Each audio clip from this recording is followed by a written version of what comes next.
Hey there guys, what's happening? It's Mike here, coming to you from the rooftop of my condominium here in Phnom Penh, Cambodia. And in this video, I'm going to be making some comparisons about what it's like to live here in Cambodia versus living in Thailand. I'm going to talk a little bit about the entry requirements for each country so you know how you can actually travel there in the current climate. I'm also going to talk about the quality and cost of living in both countries and share some important hints and tips for anybody who's thinking about traveling to either Thailand or Cambodia. So if that's you, stick around guys, because this video is going to be super helpful for you indeed. With that said, let's head downstairs to my condo, get the aircon on, and make a start on today's video. Let's go.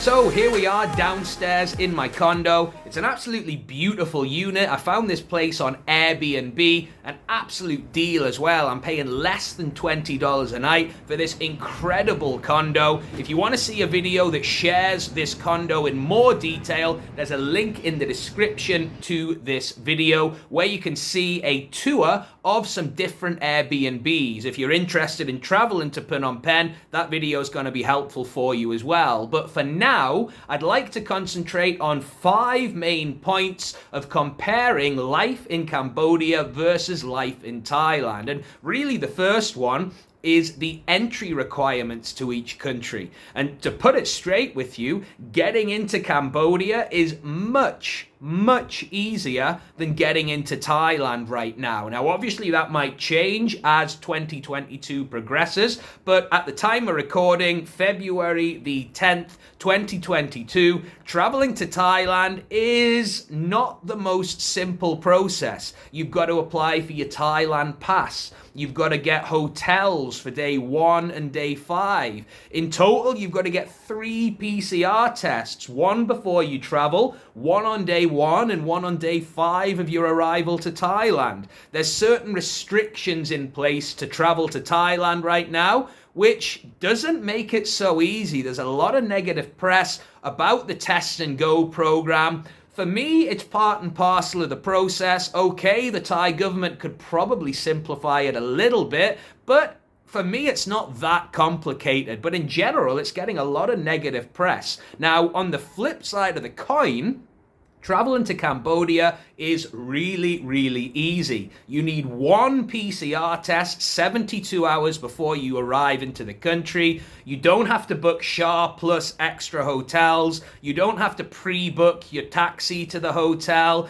You don't even have to have PCR tests. All that you need when you arrive into Cambodia, you get an ATK test, a rapid test, in the airport. You sit around, wait for 15 minutes, get your negative, hopefully negative result, and then you can leave the airport. You're free to go. So it really is fairly simple. There's no Cambodia pass. You don't have to get any QR code. It's as simple as getting your e-visa, booking your ticket, and taking a PCR test before you leave. So compared to Thailand, I would say Cambodia is much easier to travel to right now. Now, I've also made travel guides about how to travel to Cambodia and travel to Thailand. And again, I will link those both in the description to this video. So depending on which country you choose, you can have some more detailed info. But yeah, like I say, traveling to Cambodia is definitely a simpler process right now.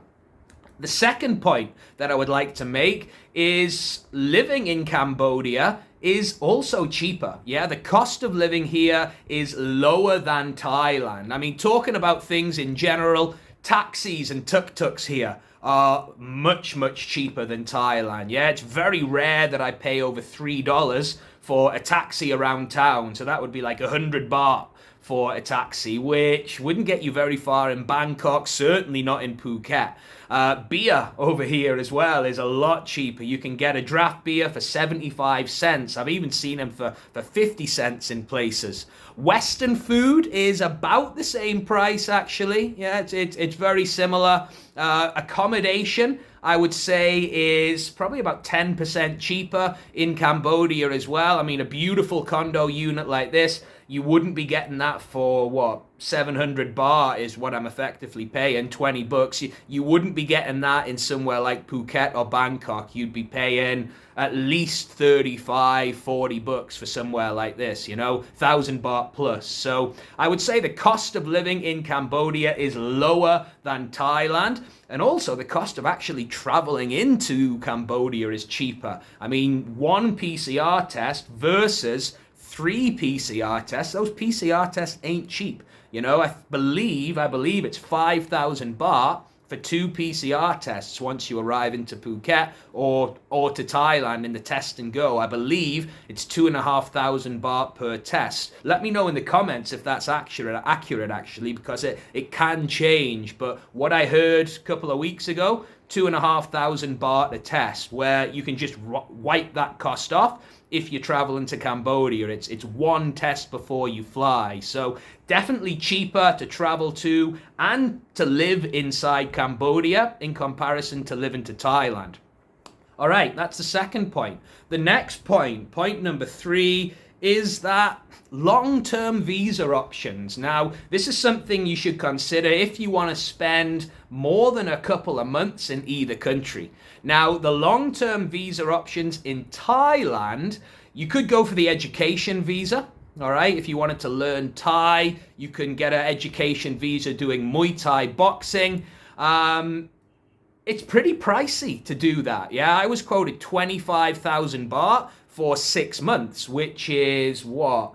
About $700, $800 for a 6-month visa. Now, on that education visa, you're legally not allowed to work, okay? A lot of digital nomads do work under an education visa, but legally you're not allowed, okay? Now, here in Cambodia, you can buy a business visa for, I've been quoted $550 for 12 months. That works out at about 50 bucks a month, yeah? Less than 50 bucks a month, which is a really, really good deal if you want to stay here for a long time and do that digital nomad thing. You can legally work on the business visa, so you're not having to be in that gray area, which a lot of digital nomads in Thailand are. So to actually get a long stay visa here in Cambodia is cheaper and more simple. Yeah, doing business in Thailand, if you want to do everything above board, you've got to set up a Thai limited company, you've got to pay employees, social security, and all of these other red tapes and red hoops you've got to jump through, should I say. So here in Cambodia, long stay visa, particularly if you're a digital nomad, is a lot cheaper and easier to acquire than it would be in Thailand. So that's the third point. The fourth point that I want to make is Thailand has a better infrastructure, if you will. It's more set up for tourists. Now, Cambodia is nowhere near as developed as Thailand is. In general, the public transport is much better in Thailand. You've got the BTS, the MRT. Here in Cambodia, it's not quite there yet. They're catching up to Thailand and Vietnam. So as far as Western things are concerned, Western supermarkets, Western products, which if you're living in a country for a long time, it's nice to have those home comforts at hand.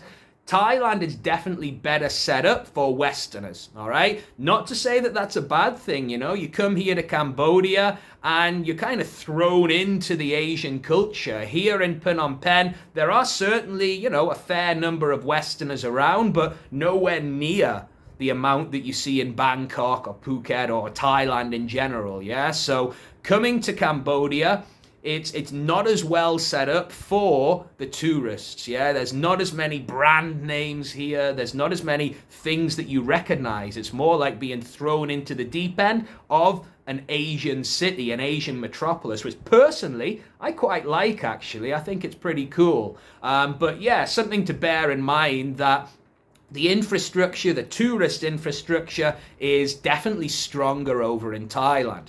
And the fifth and final point, this is a personal preference. Let me know if you agree or not in the comments. The food in Thailand is definitely a lot better. The street food in Thailand is to die for, you know. You can find an amazing feed for what?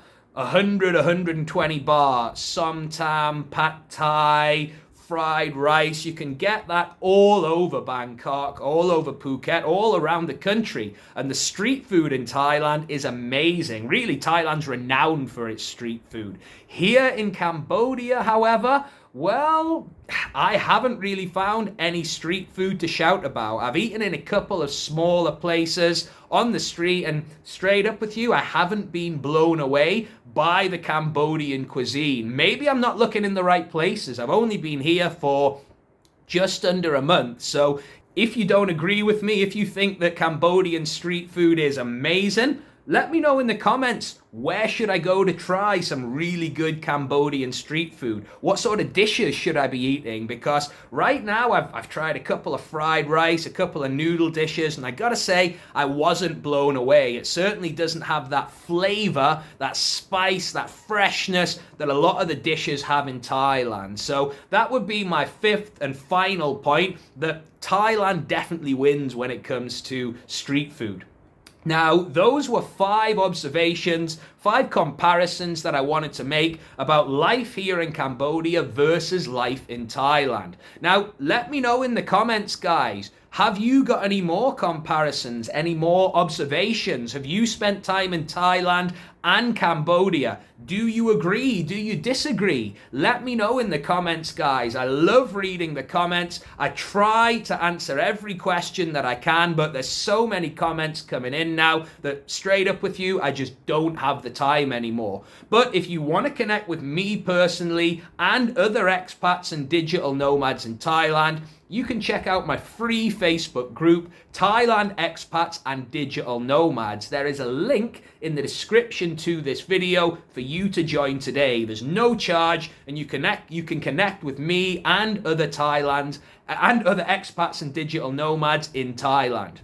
With that said, guys, I hope you've taken something away from this video, and as always, thanks for watching, and I'll see you in the next one.